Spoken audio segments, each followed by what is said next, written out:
Okay, this evening we'll chant from chapter 6, verses 19 through 30. 19 through 30.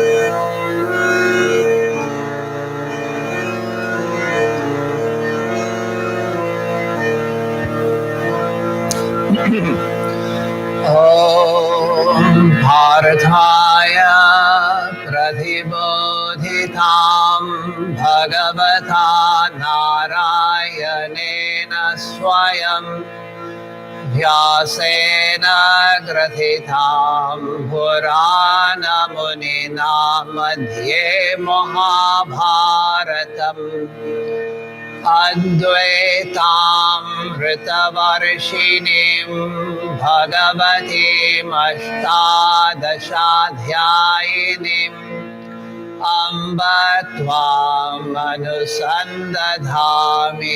भगवद्गीते भवद्वेषिणीम् वसुदेवसुतं देवं कंसचाणूरमर्दनं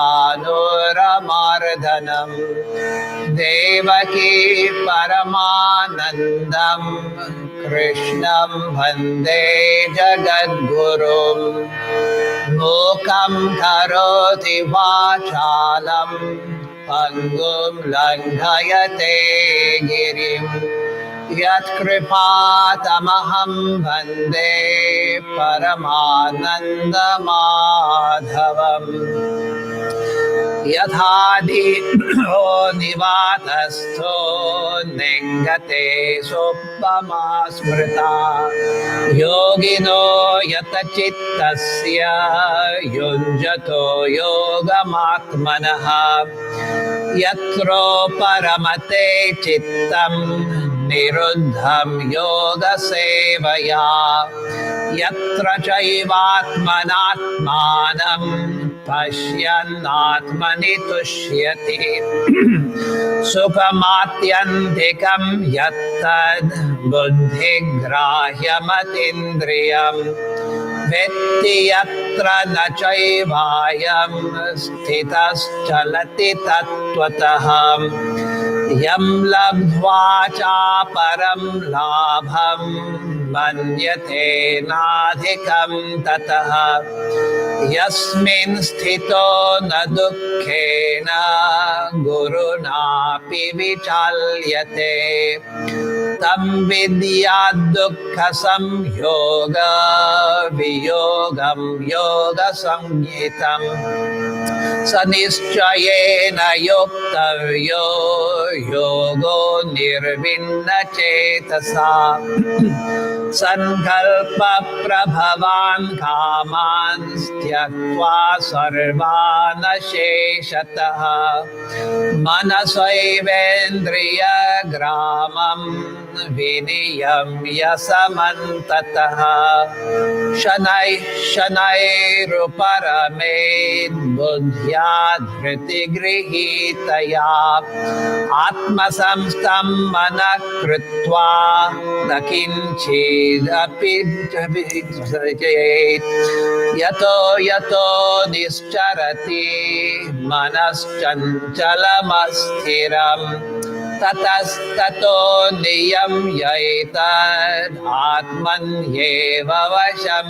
नयेत् प्रशान्तमनसं ह्येनं योगिनं सुखमुत्तमम् उपैति शान्तरजसं ब्रह्मभूतमकल्मषम् युञ्जन्नेवं सदात्मानं योगी विगतकल्मषः सुखेन ब्रह्म संयर्षम् अत्यन्तं सुखमश्नुते सर्वभूतस्थमात्मानं sarvabhutani chatmani ikshate yoga yuktatma sarvatra samadarshanaha yo mam pashyati sarvatra sarvam chamai pashyati tasyaham na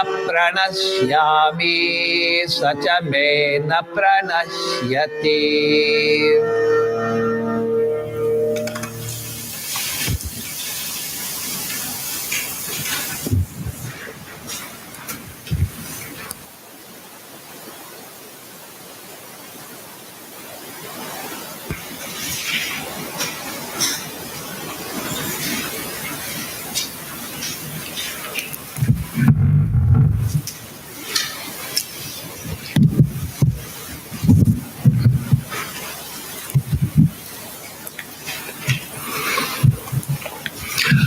So we'll continue where we left off the last time, and that is chapter 6, verse 24.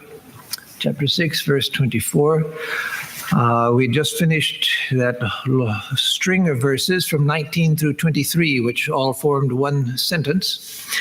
And again, the topic is meditation on the self.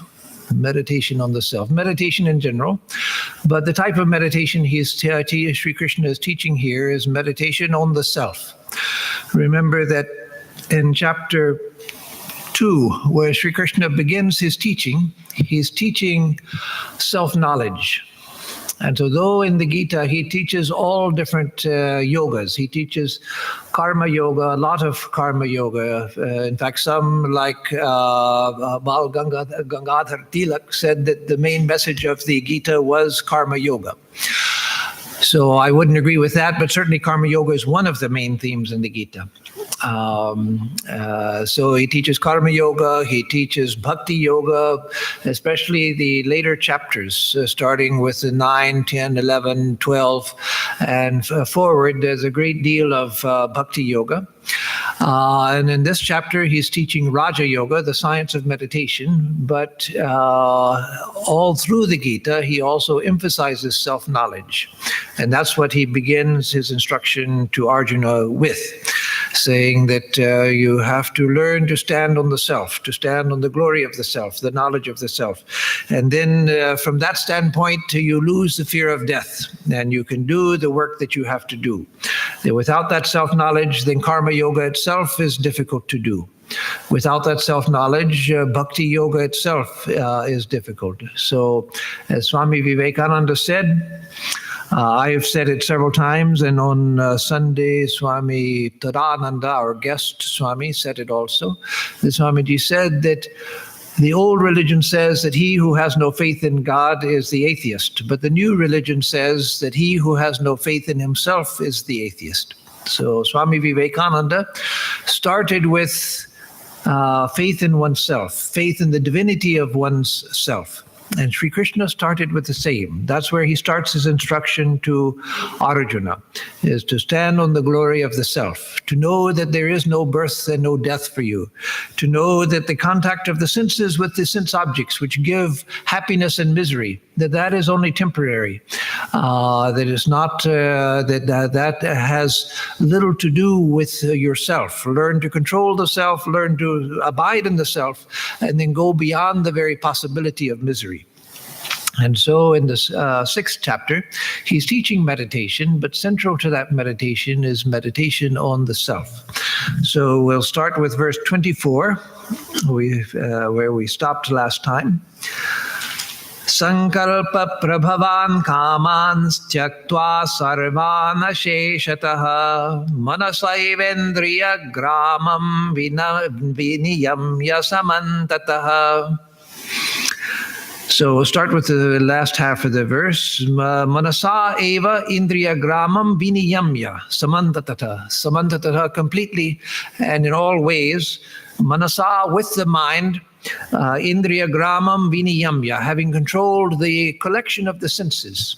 That is, having controlled all of the senses, indriya gramam, all of the senses, the senses of knowledge through which we get the knowledge of the external world, the eyes, the ears, the tongue, the nose, the skin, and the instruments of action, the hands, the feet, grasping and movement, etc., and the other organs, having controlled all of these by the mind. How do we control the organs? It's only by the mind. So in one sense, he need not say by the mind, because there's no other way to control them. If it's going to be conscious control rather than autonomic control, if it's going to be conscious control, it has to be through the mind. But he says it to make it explicit. That having controlled the whole, the collection of all of the organs with the mind, sankalpa prabhavan kaman tyaktva sarvan asheshataha. And I should have mentioned at the beginning of this verse, this is another verse that's tied to the next verse as a complete sentence. So this verse is the first half of the sentence, and the next verse completes it. So again, with the mind controlling all of the collection of the organs in every way, and sankalpa prabhavan kaman tyaktva sarvan asheshataha, and having renounced all of the desires, sankalpa prabhavan, which are produced by thought. Where are our desires? Desires are in the mind, but desires arise from the unconscious mind. We're walking down the road with our intent to do something, and suddenly we think, oh my God, I sure would love a Coke right now. And or whatever it is, an ice cream cone or whatever it is that we want. And so we are headed to do something, and then suddenly there's a desire that comes from somewhere, and so then we're suddenly diverting off. When I joined in Chicago, there was a young man that used to drive Swami Bhashyananda, and he couldn't pass a fast food chicken place without stopping to buy some fast food chicken. So he'd be driving the Swami along, and then suddenly he would see a Kentucky Fried Chicken, and suddenly the car would start turning into the parking lot of the Kentucky Fried Chicken, or whatever kind of chicken it was. The intent was to do one thing, but the desire comes from the unconscious mind. But how did the desire get there? The desire originally came, it was born of thought. The thought that I like something, and then that becomes a habit, and then that habit goes into the unconscious mind. So all of our desires are first born from thought. And even the arising of a desire, like the uncontrollable desire to pull into Kentucky Fried Chicken to get some fried chicken, that also comes into the thinking, into the mind. And so, sankalpa prabhavan kaman, sarvan sankalpa prabhavan kalpan, all of the desires which have been produced by thought, tyaktva, having renounced them, asheshataha, completely, asheshataha, completely having renounced all of the desires which arise in the mind, which are born of the mind, and having controlled all of the senses with the mind in every way. And then the verse 25 completes the sentence. Shanai shanai ruparamed buddhya dhriti grihitaya atma samstham manakritva nakinchirapi chintayet. Shanai shanai, slowly, aste aste, dhire dhire, slowly. Shanair uparamed, one should stop, one should control. Literally stop, but it means control.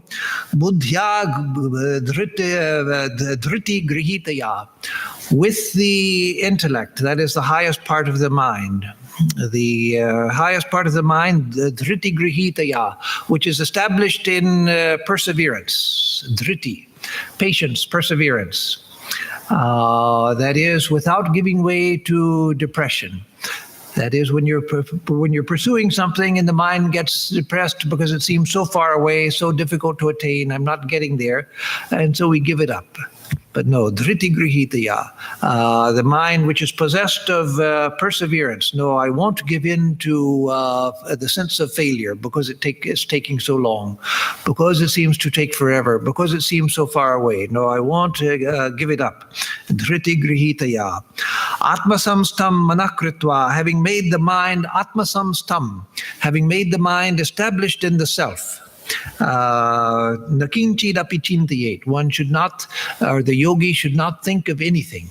The yogi should not think of anything except for the self itself, or whatever the object of meditation. If it's a devotional meditation, then one should not think of anything but God. If it's japa, repetition of a mantra, then one shouldn't think of anything but the mantra. Is that easy? No, it's not easy. If it were easy, we would be yogis. It's because it's not easy that we have to practice, and we have to practice for a lifetime, because it's not easy. But eventually the mind gives way. The example given, the ancient example of water dripping on stone. We've all seen places like in waterfalls and even less dramatic than that, just where there's water dripping like in a cave, where water drips, drip by drip, it gradually wears away the stone underneath it. And so one should gradually withdraw one's intelligence, which is his translation here, which is kept steady through perseverance. Dhritigrihitaya. Making the mind fixed in the self, one should think of nothing else whatsoever. So fixing the mind in the self, don't think of anything else whatsoever. So again, taking the two verses together, it says, by totally eschewing all desires which arise from thoughts, and restraining the mind itself from all the organs from every side, one should gradually withdraw one's intelligence, which is kept steady through perseverance. Making the mind fixed in the self, one should not think of anything else whatsoever. So that is the sense, and that's why meditation is difficult, because the mind is used to doing whatever it wants, and the average person thinks that they are free. Thinks that I only think about what I want to think about. My mind is under my control. My mind goes wherever it wants to because I let it go wherever it wants to. And so it's only the person who has tried to meditate who sees how false that is. We think that we are masters of our own minds. No, we're not at all. Try to meditate and then see that we're not masters of our minds at all. So then what do? Shanai uparamed. Slowly, bit by bit, drop by drop, we practice control. Buddhya dhritigrihitaya, with our intelligence established in patience, in perseverance, that no, I will hold on, I will continue to do it day after day, week after week, month after month, year after year, decade after decade. I will continue to do this. If success comes quickly, it's because I did this in previous lifetimes and my mind is prepared. I came into this life with a mind which is prepared. If it doesn't come quickly, then now is the time to practice. Now is the time to practice. If I do it for 10 years and it still is not happening, then I'll do it at 11th year. If I've done it for 40 years and it's still not happening, I'll do it for 41st year. If I've done it 60 years and it's still not happening, I'll do it a 61st year. If it doesn't happen in this life, I'll do it in the next life. Why?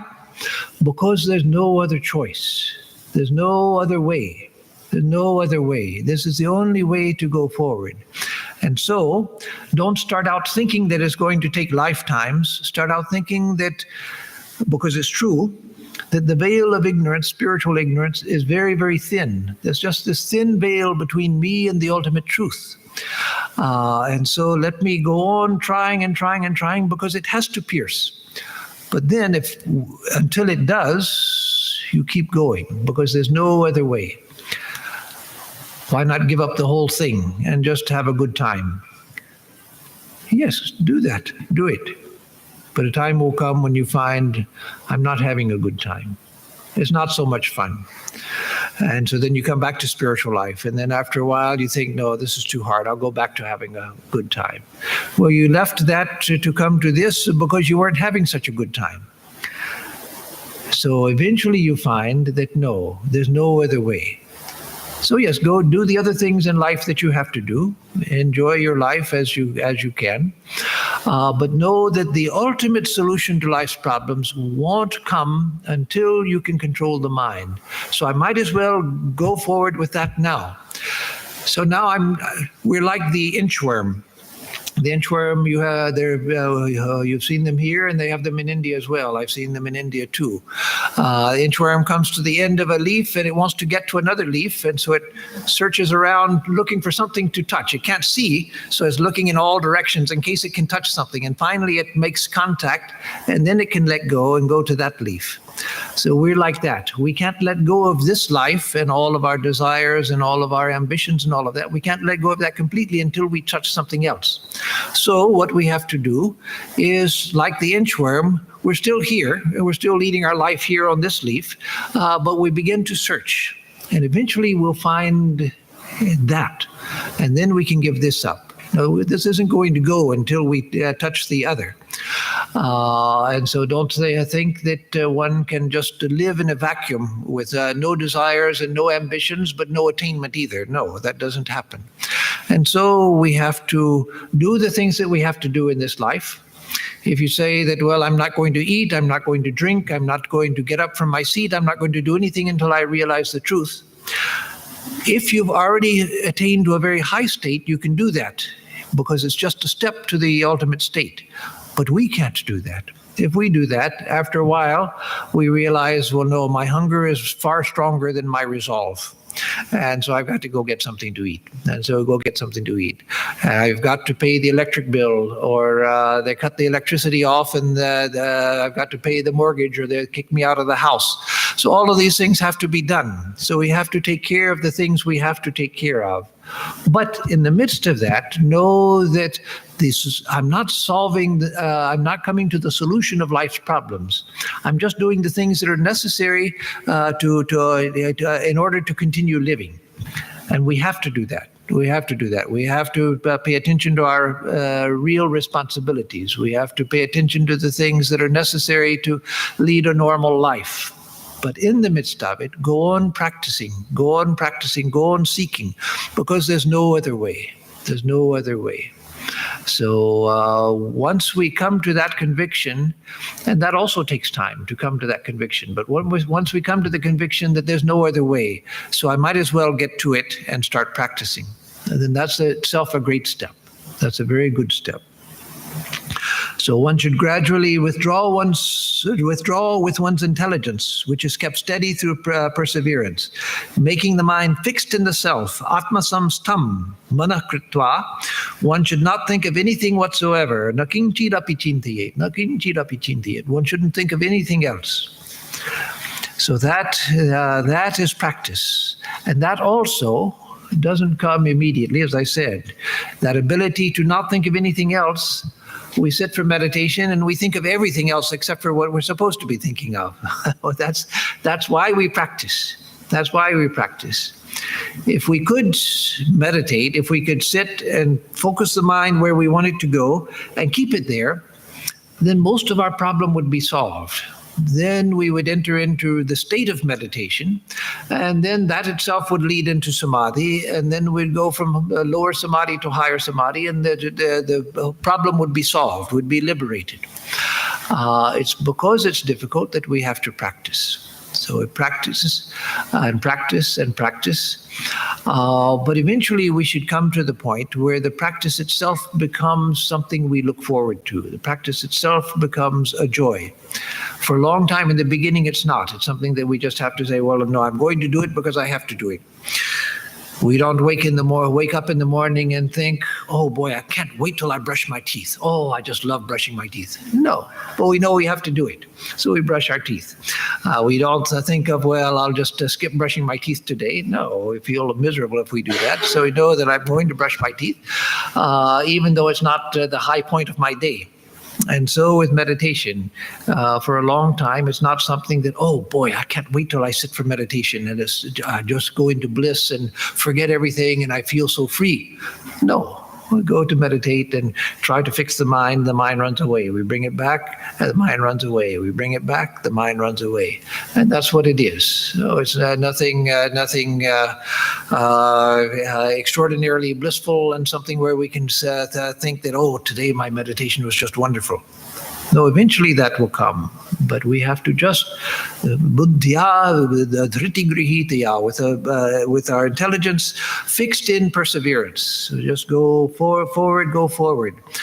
So when you find that meditation is boring, when you find that meditation is difficult, as everyone does, then do it like you brush your teeth. You don't think about going without brushing your teeth, so you don't think about going without meditation. No, because brushing my teeth is just so that I don't have to have all of my teeth pulled and have toothaches all of the time. So it's only to prevent something negative. But meditation is to produce the ultimate good in life. But if we have to, just reduce it to something that you have to do, that you can't think about living without doing, and then do it. But again, that's where the similarity to brushing your teeth ends, because brushing your teeth only prevents, it never becomes joyful, it just prevents you from having toothaches all the time. But meditation eventually leads you to the summum bonum of life. It leads you to the highest goal of life, to the highest bliss. And so you do it every day, because it's the only way you're going to get there. So if you think that, well, I could be enjoying myself, I could just be having my good time, I could relax and just watch some more television or something, then remind yourself that if you do that, if you're doing that to ignore and get away from meditation, you're only delaying what eventually you're going to have to do anyway, in this lifetime or in a future lifetime. You're only delaying it. So I might as well face it now.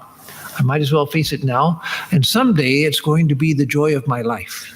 Someday it will be the greatest joy of my life. And I can assure everyone here that when we come to the moment of death, as all of us will, when we come to the moment of death, we will never, ever regret any moment we spent in spiritual practice. There may be many things that we regret. That's the nature of life. Life isn't ideal. We do the best we can, and sometimes that's just not so good in some areas. But that's all we can do. So there are things that we may regret when we come close to death. But we'll never regret having spent a moment in spiritual practice. We'll never, at the moment of death, thinking, why did I waste so much time meditating? I could have been having a good time. No, our only regret then may be that I wish I had done more. So let's do it now. So verse 26 says, Yato nischarati manaschanchalamasthiram tatastato niyam yaitad atman yeva vasham nayet. Yato nischarati manaschanchalam asthiram. Wherever yato nischarati, wherever the mind goes, the mind which is chanchalam, which is restless, chanchalam, manas chanchalam, the mind which is chanchal, which is restless, always moving around. The mind always wants to be active, always wants to be thinking about things. We think, well, let me just relax for a little bit, and we sit down and try to relax, and then the mind starts spinning out all sorts of thinking about this, thinking about that, going to the office, going to the family, going to the club, going wherever it goes, all over the place. The mind is by nature restless. And asthiram, chanchalam and asthiram. They both point to the same nature of the mind, but chanchalam means restless and asthiram means unstable. And so it's unstable because it's restless, and it's restless because it's unstable. Again, they both refer to the same quality of the mind, but from different angles. One is talking about the movement of the mind, and the other is talking about the lack of stability of the mind. So again, it's the same thing from two different angles. So tatastato niyam yaitad atmanyeva vasham nayet. Tatastata, from wherever the mind goes, from wherever the mind is running, niyam yaitad, controlling this mind from wherever it wanders. Atmani eva vasham nayet. We should bring the mind back to the self.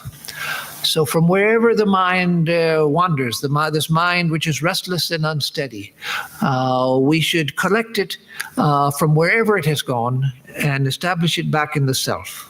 So this is what practice means. Practice of meditation means nothing but this. And for those who follow a devotional path as opposed to a self-knowledge based path, all you have to do is to substitute God for the self. So from wherever the mind, this restless and unstable mind goes, bring it back and establish it in the self or establish it in God. That is the practice of meditation. So we sit for meditation and we say, okay, now let me think of the luminous form of Sri Ramakrishna, the blissful form of Sri Ramakrishna, or the blissful form of the Divine Mother or of Holy Mother. And let me establish the mind there. And so the mind goes there for a second, and then we start thinking about something else. And the mind goes and goes and goes and goes, and suddenly we realize, oh, where did my mind go? Let me bring it back, and we put it back. It's there for a second, and then it wanders away. And sometimes we may not know it for 20 minutes, half an hour. The mind has wandered away. Suddenly we look at the clock and realize, oh my God, the time for meditation is almost over, and the mind has been everywhere except for where it was supposed to be. So even then, bring it back for a moment before you close your meditation. That is practice of meditation. That is doing you good, even if the whole time the mind was wandering. Why is it doing you good? Because you're establishing a samskara, a mental impression of the desire for control. I sat for meditation. My mind wandered the whole time, but still I sat because I want to master meditation. That itself is good. That itself is establishing a habit, a samskara. That itself is telling the mind that, yes, you may be like an unbroken horse, trying to buck me off. But all I have to do is to hold on. All I have to do is hold on. And just as the bucking horse, eventually if the trainer can hold on, that of course is the trick. But if he can hold on, then eventually the horse settles down. And so that's all we have to do. To break a horse, it doesn't take that long. To break the mind, it takes a lifetime. But eventually it will work. And so let me hold with it. Let me stay with it. Because the value of it is great. And even while I feel that I'm not getting anywhere, even then I am getting somewhere. I am getting somewhere. My character is improving. The quality of my mind is improving. I may not see it. I may not recognize it, but that's because I'm too close to the mind. Like people with little kids. They're with the kids every day, and so somebody who hasn't seen them for 3-4 months, they come by and see the kids and say, "Oh my God, they're really growing, aren't they?" I said, "Well, yeah, I guess they are, but I'm with them every day, so I don't see it." But somebody who's away for 3 months sees that the little kids are growing so quickly, and so we don't see the changes in the mind because we're too close to it. And because our goal is too high, and we think all we can think of is I'm so far away from real meditation. But no, changes are happening inside. Changes are happening all of the time. So that having that faith, we have to go on practicing. So it's not that practice for a lifetime without any fruits, just slugging away, and then maybe after a lifetime suddenly we get some benefit. No, you're getting benefit all of the time. Benefit all of the time. And what else are you going to do? What else are you going to do? There's really nothing more worthwhile than doing that. So you might as well do this. So has the translation given here, by restraining this mind from all those causes, whatever due to which the mind, becoming restless and unsteady, wanders away, the yogi should keep it subjugated in the self itself. So that's a very complicated translation, but what it means is by restraining the mind from wherever it wants to go. Yato nischarati, wherever the mind wanders away to, tatas, from that, nayam yaitad, bringing the mind back from that, atmanyeva vasham nayet. One should lead it to control within the self. One should establish it in the self, bring it back to the thought of the self, or the thought of God, the thought of the beloved, the thought of the divine. So that's the essence of practice. When we hear someone saying that, oh, I'm going to meditate, what they mean, that's a natural way of expressing it. There's nothing wrong with expressing it that way. But what the person means is, I'm going to practice meditation. I'm going to try to meditate. Unless they have gone very far ahead. Otherwise, it's just the attempt at meditation. And that's okay. That's what we're all doing. And that's the way we eventually get to success. So verse 27 says, Prashanta manasam yenam yoginam sukhamuttamam upayeti shantarajasam brahma bhutamakalmasham. So yenam sukhamuttamam yoginam prashanta manasam upayeti. So this sukhamuttamam prashanta manasam yoginam upayeti. So this sukhamuttamam, this highest bliss, the supreme bliss, beyond which there is nothing and there could be nothing. It's not that you get there and you realize that, oh, this is the highest bliss, but it's not so great. I was expecting more. No, there you couldn't expect more. You couldn't. It's absolute bliss, beyond which there couldn't possibly be anything. It's beyond even the imagination. If you imagined the highest joy that you could imagine, it transcends even that, far beyond that. So that when one attains to that, the one is lost in wonder forever, lost in wonder forever, unending bliss. So that sukhamuttamam, that ultimate transcendent bliss, upayati, approaches whom? Yoginam prashanta manasam, the yogi of tranquil mind, the yogi whose mind has become tranquil, who is shanta rajasam, all of the rajas, that is all of the passionate and aggressive tendencies in the person have been stilled. Shanta rajasam, the rajas, the quality of passion and activity and restlessness and all of that, that has been stilled. Brahma bhuta makalmasham, who has become Brahma bhutam, akalmasham, who is sinless, who is stainless, whose mind is stainless. So supreme bliss indeed comes to this yogi whose mind has become perfectly tranquil, whose quality of rajas has been eliminated, shanta rajasam, and who has become identified with Brahman, Brahma bhutam, and who is stainless, taintless, akalmasham. So supreme bliss indeed comes to that one. So what's the use of a verse like this for us? What do we do with a verse like this when we feel that we're so far from attaining that, from a taintless state of mind, from a state of mind which is completely devoid of rajas, the quality of activity and restlessness and passion and so forth? We feel so far away from that. So what good does this do to us? No, this gives us a direction. This is the direction we want to go in. This is where we want to be. This is where we want to go. So what are qualities, the spontaneous qualities in the person who has attained to perfection? Those become ideals for us. Those become the ideals that we strive after. So supreme bliss indeed comes to this yogi whose mind has become perfectly tranquil. So let me work at making the mind tranquil. It's not tranquil now, but let me work at making it tranquil.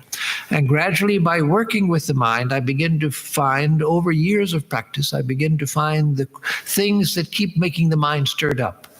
Let me gradually learn to avoid those things or to give them up, whatever, the things that disturb the mind. Why do I need to disturb the mind?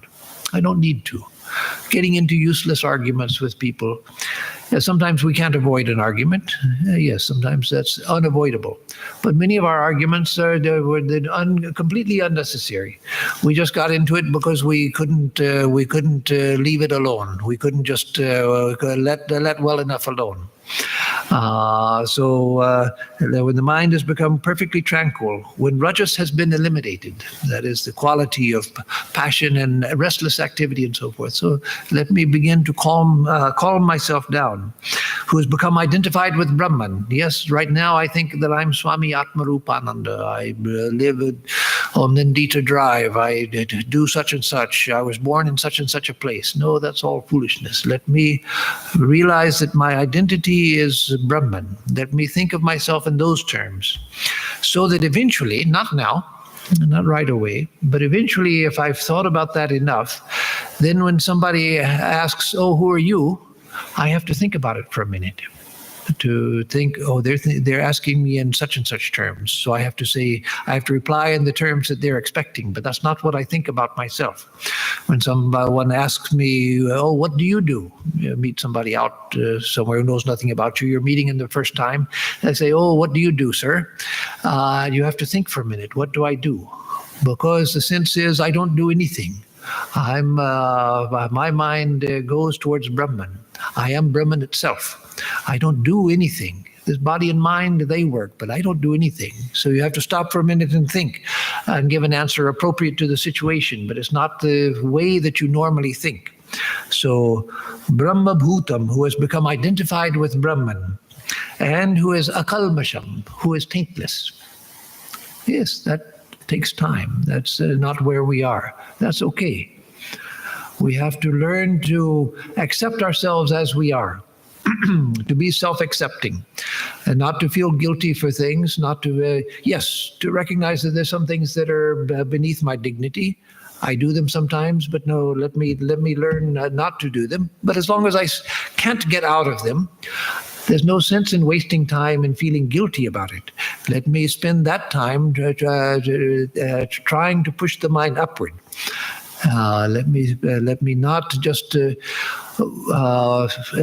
stew in the juices of guilt. What good does it do me to sit and think, "Oh my God, I'm such a worthless person. I did this, I did that. Why did I do that? Why did I do it? Oh, I'm so miserable. No, I'm just thinking about the thing that I'm trying to get out of. Let me put the mind somewhere else instead of stewing in that. So let me get out of that and think of something positive." So the problem is that the mind tends to stay there. So let me take the mind out of it rather than keeping the mind there, thinking about what I did. No, that does no good. That's why Swami Vivekananda said, don't repent. Spit if you must, but don't repent. That doesn't mean that we don't recognize that some things are good and bad. No, we have to recognize that, certainly. It doesn't mean that we don't recognize when I made a mistake. Yes, I made a mistake. It doesn't mean that we don't recognize that I did something wrong if I do something wrong, when I do something wrong. Yes, I recognize that was not right. But the solution to that is to look higher, not to go downward and let that which I did take me down where I roll around in it. No, let me, when I make a mistake, let me rise above it. Recognize it, try to learn from it, and then rise above it.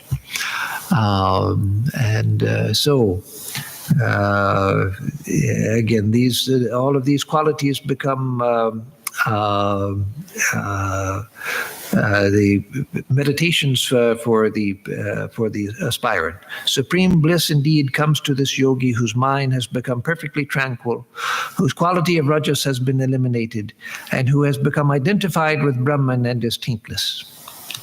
And then 28 says, Yunjannevam saratmanam yogi vigata kalmashaha sukhena brahma samsparsham atyantam sukhamashnute. So Yunjanevam saratmanam yogi vigata kalmashaha. So evam yunjan, thus controlling Sada, always, Atmanam. Here, Atma means the self. So that's controlling or concentrating, as he gives here. Concentrating, thus concentrating the mind always, Satatam, always, without break. Yogi Vigata Kalmashaha, the yogi who has become freed from any taint. Sukhena Brahma Samsparsham Atyantam Sukhamashnute.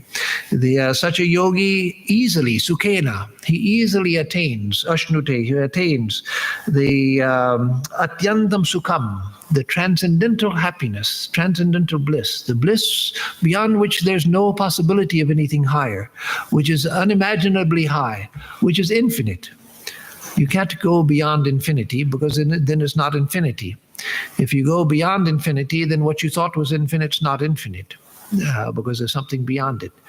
But this is the real infinite, that beyond which there's nothing, to which there's no end, to which there's no limit whatsoever. So that atyantam sukham, that infinite happiness, that which has no end, ati andam sukham, which is Brahma samsparsham, which is the contact with Brahman itself, which is contact with Brahman. Contact, it doesn't mean that in that state I touch Brahman. I've made contact with Brahman. Brahman is there and I'm here and I touch it. That's what sparsha usually means, but some sparsham. Samyak rupena sparsham. That which is not just contact, but it means identity with Brahman. So by concentrating his mind constantly thus, the taintless yogi easily attains the absolute bliss of contact with Brahman. Contact with Brahman, identity with Brahman.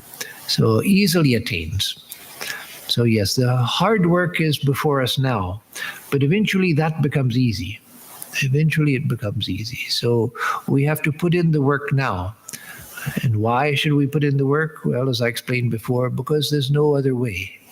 There's nothing else really to do here. As I've said before, Swami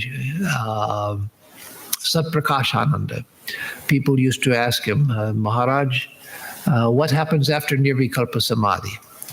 And he would say, don't worry what happens after Nirvikalpa Samadhi. That's a very, very high and rare state. That will come someday in some lifetime, but that's a very high and rare state. Be a good person. Be a good father, mother, husband, wife, child, brother, sister, whatever. Be a good person. Do your work well. Be a good citizen. And eventually you'll find that there's not much to be had here, because that's the quality of real goodness. And again, I'm not talking about goody-goodiness, somebody who's afraid to say bad words or something like that. No, I'm not talking about goody-goodiness, but I'm talking about real goodness. That is where you want the welfare of others, where you're unselfish, where you love others, where you seek to help others, where you don't try to harm others. You don't try to step on the shoulders of others to get ahead. Real goodness, then you realize that through real goodness, the mind becomes naturally calm. And when the mind becomes naturally calm, you find that I was always chasing phantasms. There's nothing to chase. There's not really that much to be had here. And then the mind naturally becomes calm, because you think that what really is it that I want? What is it that's going to give me happiness? There's nothing much here.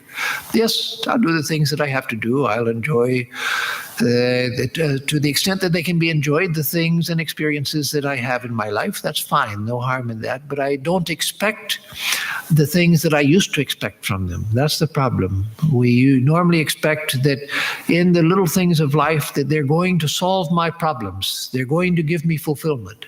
No, they don't. They can't. It's impossible. So knowing that, yes, I still do the things that I do, but I don't look for infinite fulfillment there. I lead my life as I was leading it before, but gradually I began to shift my focus. And as I shift my focus, gradually my life begins to shift also. So we don't need to think in terms of how do I shift my life. No, just shift your focus and then your life will follow. People think that spiritual transformation and everything is so difficult. That's because we think in terms of what do I have to give up and what do I have to not do and what do I have to not think about and all of that. No, don't think in those terms. Go ahead and lead your life as you're leading it, but just change the focus of your life. And then you'll find that gradually your life itself follows your focus. As Sri Ramakrishna said, if you want to get away from the East, then head towards the West. Don't think about how you have to get away from the East. No, the East is going to leave you if you head towards the West. So just change your focus, and you find that other things change for you. Swami Vivekananda said that people are always asking me what they should give up to lead a spiritual life. I say don't give up anything. Make it so hot for nature that nature gives you up. That is, make it so hot for your lower nature that it gives you up by focusing on higher things. So think of that. Don't think about what you should give up, what you shouldn't do. Forget about that. Just to do what you're doing. But change your focus and your life itself will follow. So yes. Yunjanevam saratmanam yogi vigata kalmashaha sukhena brahma samsparsham atyantam sukhamashrute. By concentrating his mind constantly thus, the taintless yogi easily attains the absolute bliss of contact with Brahman, meaning the realization, the full realization of Brahman.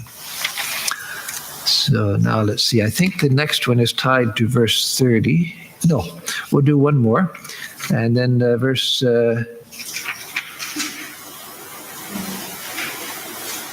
yes. We'll do 29.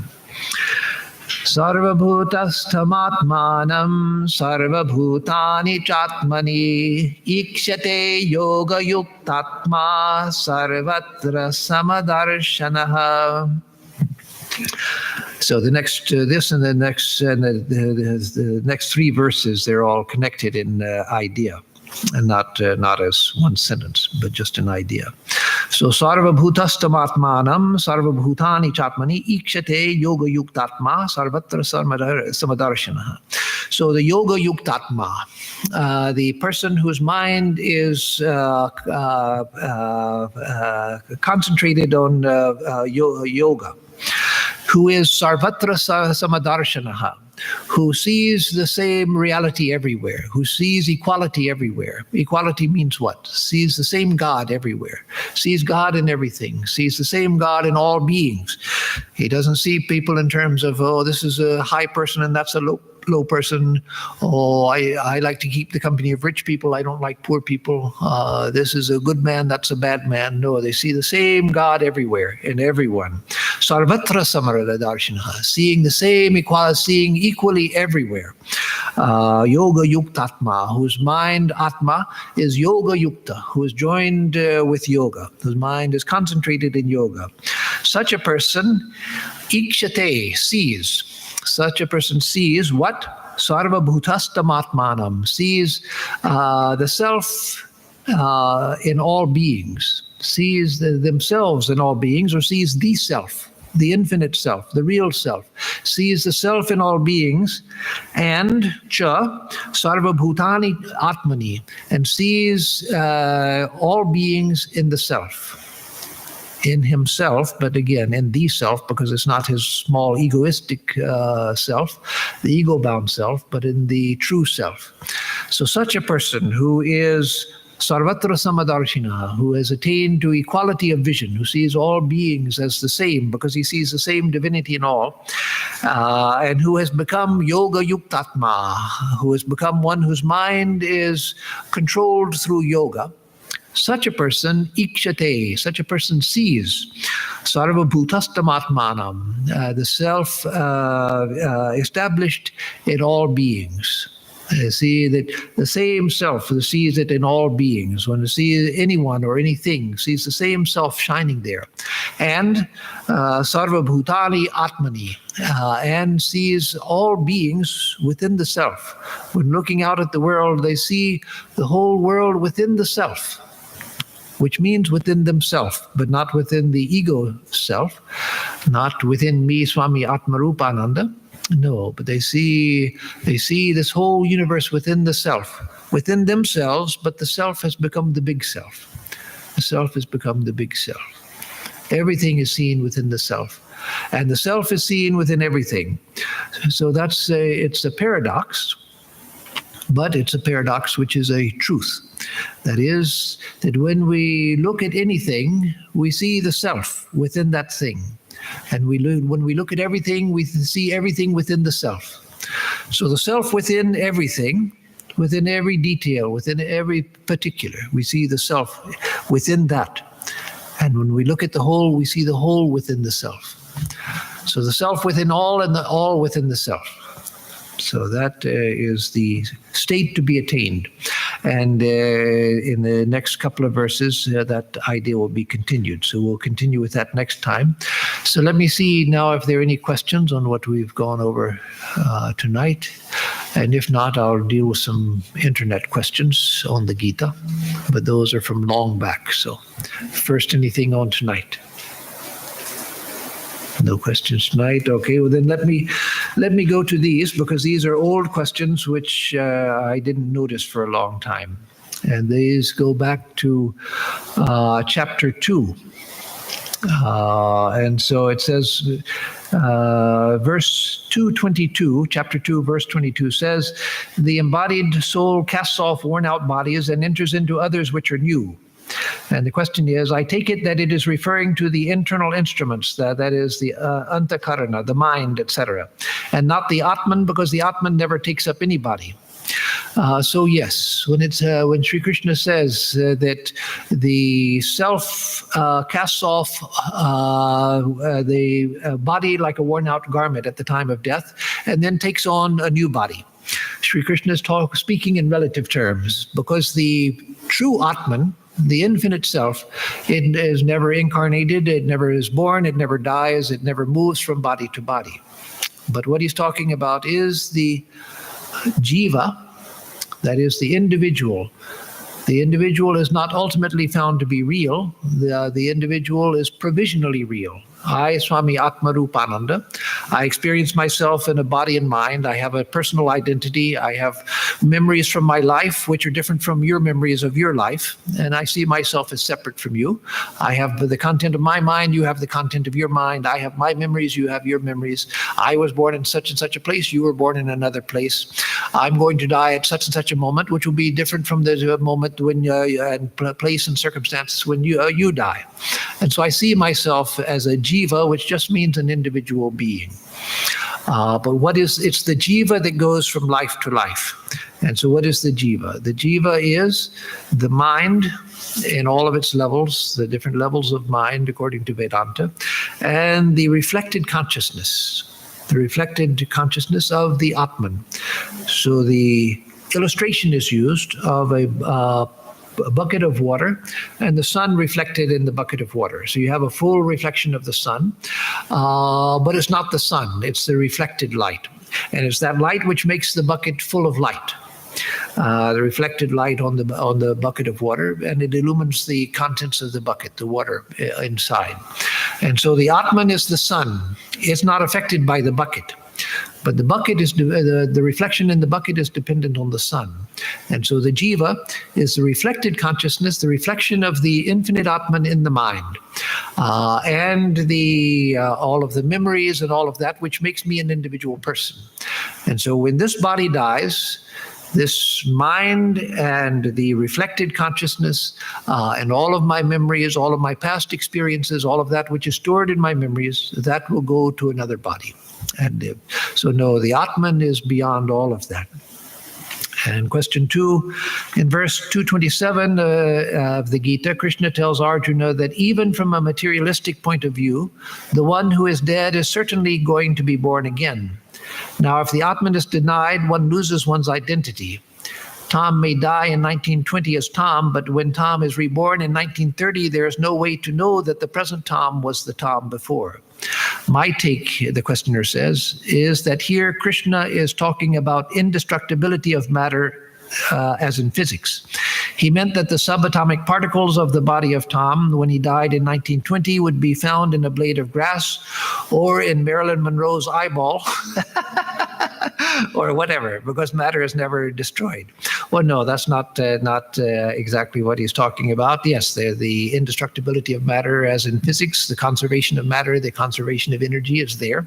Vedanta has no problem with that at this level. But what he means that one who dies is certainly going to be born again. Yes, he's not talking about the perspective of the Atman, the infinite self, because from the perspective of the Atman, there's no birth and there's no death. But from the standpoint of the Jiva, that I, Swami Atmarupananda, I'm going to die. And when I die, if I haven't attained to liberation, then at some point I will come back in another form. So how do I know that there is a continuity, that I'm the one who is reborn? Well, that we don't know at present because we don't have the memory of our past lives, as Sri Krishna says in chapter 4, the beginning of chapter 4. Sri Krishna tells Arjuna that I have many previous lives, as have you. I remember them all, but you don't remember them, O Arjuna. So, according to that, I had a previous life, as you know, using myself as an example of any of us. I had a previous life before this lifetime, but I don't remember any of that. So what good is it? Well, it is possible for me to remember past lives. Not that we need to do that. We shouldn't try to do that because the memories of this life are burdensome enough. We have enough problems that we've collected in this life, complications and things that we don't want to remember that we can't stop remembering. And suddenly, if we remember all of the problems of a past life, then what are we going to do with that? So we should not try to call up memories of past lives. But sometimes they surface. Sometimes an ordinary person, suddenly they'll have a memory of a past life. And then for a yogi, as one practices spiritual discipline, sometimes suddenly a memory from a past life will come. And it comes as a memory. And we recognize it as a memory. We suddenly remember, oh, that was me in my past life. That was me. Not by imagination, not by wishful thinking. Now, you'll find that many people who believe in reincarnation, I don't know how many people I've heard who were Tutankhamun in their last life. Or Cleopatra or somebody. Everybody wants to be somebody great and romantic. Nobody says that, oh, in my past life I was a garbage collector or something like that. No, it's always something romantic and fantastic. So that's just wishful thinking. But no, sometimes we do suddenly have a memory that we recognize as a memory, and we recognize it as my memory of a previous life. It can come in strange ways, just suddenly out of the blue. We will go someplace new, and then suddenly a whole world opens up to us, and we realize that, oh, this is where I was before. I recognize this. I know it. It comes as a memory. And so there is a connection between me and my past lives and my future lives. But all of that is within the field of ignorance. When I come to true knowledge, when I realize the highest truth, I realize that I was always the Atman. I was never this little person dreaming little dreams. That's why Swami Vivekananda said that man, the infinite dreamer, dreaming finite dreams. We are the infinite dreamer. We're the Atman itself, who dreams this whole universe into being. And yet we're dreaming these little dreams of little things and little insignificant things and fears and angers and desires and all of that. Just dreaming all of these little dreams. No, that's our misery. So the connection between life and life is real to us as long as we are in this realm. But when we realize the highest, we realize that, my God, that was all just a dream. All just a dream. None of it is real. So we have to know from what plane we're talking about. So there's another question here, and I'll just deal with that very quickly so that I can put these to rest. And that time is up, but I'll deal with this very quickly. That the monks of the Ramakrishna Mission praise Mahatma Gandhi for nonviolence. Now everyone knows that Krishna did not ask Arjuna to be nonviolent. And gives other examples like Sri Ramakrishna killing bedbugs and so forth. So do you think that Gandhi's nonviolence is a practice to be followed by followers of Sri Ramakrishna? So, yes, we do have great regard for Mahatma Gandhi because of the great character that he had and the great things that he did.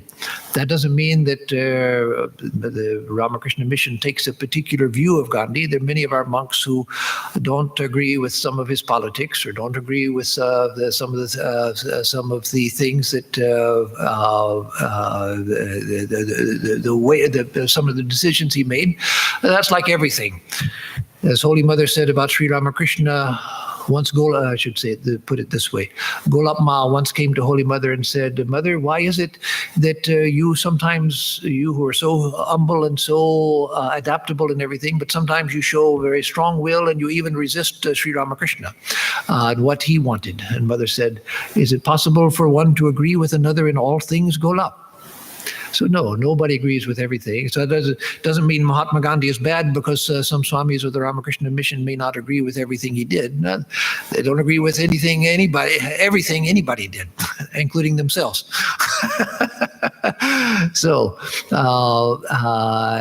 different people have different opinions of Mahatma Gandhi, but we should all recognize that he was a great man.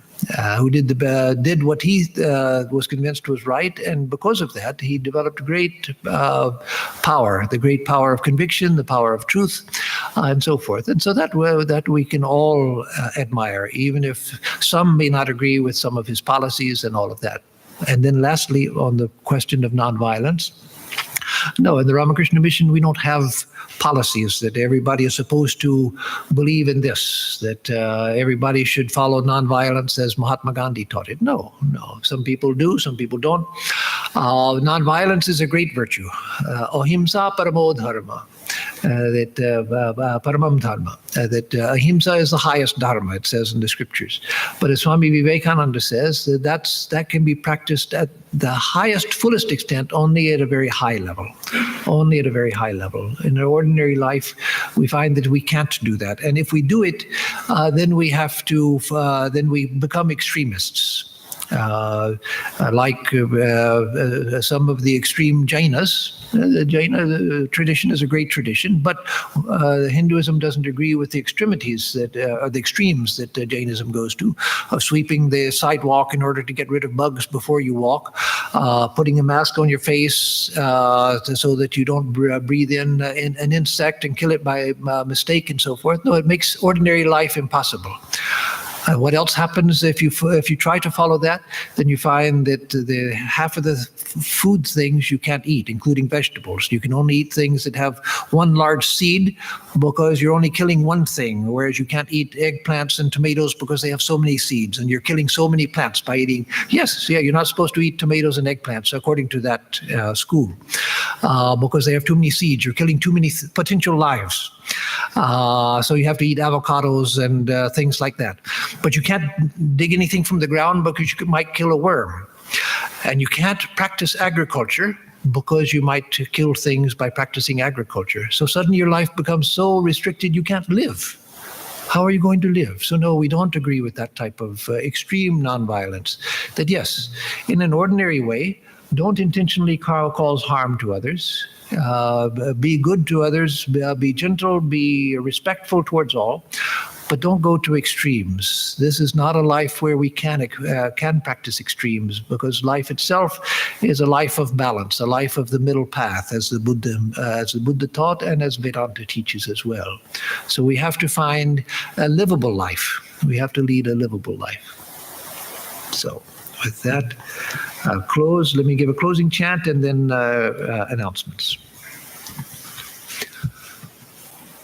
Om Purnamada Purnamidam Purnat Purnamudachyate Purnasya Purnamadaya Purnameva Vashishyate.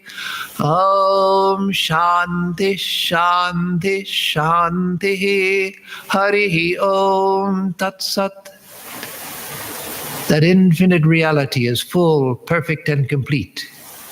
This relative universe is full, perfect, and complete.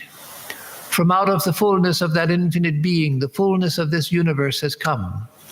And yet that being remains ever the same. Oh, peace, peace, peace be unto us all. So for announcements,